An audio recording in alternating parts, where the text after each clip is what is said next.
Je me lance, je crée ma chaîne YouTube sur mes daily observations au quotidien avec mon fidèle destrier cargo, ma calèche. Donc c'est une calèche cube. C'est tout ferré, y a point de bœuf pour tirer. J'ai longuement hésité entre un vélo cargo comme celui-ci et un vélo long tail. Le long tail, vous savez, c'est le garde-boue à l'arrière qui est un peu plus long, avec deux garde-fous de chaque côté pour mettre les petits enfants. Mais j'ai opté pour le cargo pour 3 bonnes raisons. La première, l'habillage de pluie, vachement utile en Bretagne. La deuxième, la coque rigide en EPP. Et la troisième, vous allez devoir comprendre pourquoi tout de suite,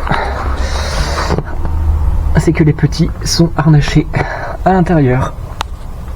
Bon, ils ont leur casque en plus, puisque la protection, ça n'a pas de prix. Je les habitue dès tout petit à porter le casque. Donc voilà mon vélo cargo. Donc 27 pouces à l'arrière, 20 pouces à l'avant, une béquille centrale comme sur les motos, ce qui permet, je sais pas si vous allez le voir, quand vous allez mettre le petit à l'avant, le vélo ne bascule pas. C'est bien pensé, hein. Donc j'ai rajouté un bloc disque. Ici nous avons un guidon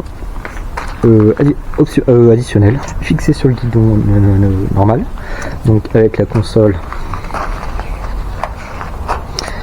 présentant plusieurs modes. Donc le mode off, donc c'est un VAE, donc c'est un vélo à assistance électrique, c'est-à-dire qu'il faut quand même pédaler pour avancer. Donc là l'assistance est sur off, sur éco, sur tour, sur sport et sur turbo. Donc c'est un vélo qui est conçu pour une utilisation quotidienne et une autonomie moyenne de 100 km.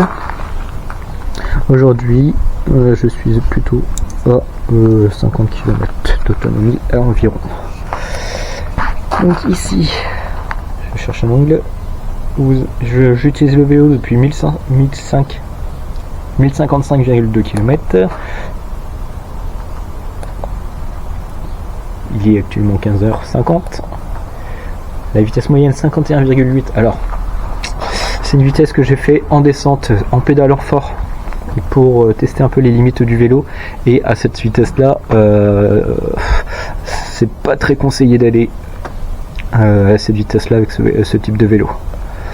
Donc la vitesse moyenne est 20 km/h et ça fait 53 minutes ou 53 heures que j'utilise le vélo.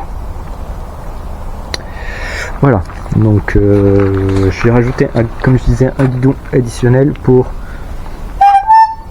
le klaxon pour les piétons et le klaxon pour les voitures,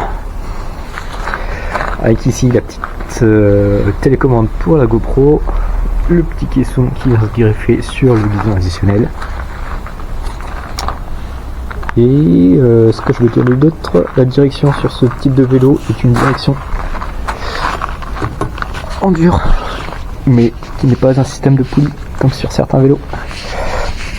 Donc on verra dans le temps si c'est dur et si ça tient. Donc toute la capote de la toile de tente est amovible, hein, bien sûr. Les sièges donc sur lesquels les enfants sont harnachés s'enlèvent pour obtenir un volume global, il me semble de 200 litres. Le vélo quant à lui pèse environ 50 kg, il est marqué contre le vol, le moteur est sur le pédalier et non sur le moyeu. La longueur du vélo, le vélo fait à peu près 2,50 m, une grosse moto, et le empattement donc de là à là en 2,7 m. C'est un vélo qui est relativement lourd avec un centre de gravité près du sol, ce qui lui confère une maniabilité en ville tout à fait honorable. Le seul bémol, là, ça, la petite lumière LED sur le garde-boue qui est totalement invisible des automobilistes car n'est pas dans le champ de vision de ces derniers. Et voilà. Donc je lance ma chaîne, ce sont les lipsticks en cargo. N'hésitez pas à liker, à vous abonner, à activer les notifications afin de promouvoir mon travail. Donc comme c'est ma première, n'hésitez pas à donner des avis constructifs afin que je puisse m'améliorer dans tous les domaines. Allez, sur ce, à plus tard les lipsticks. Bisous bisous.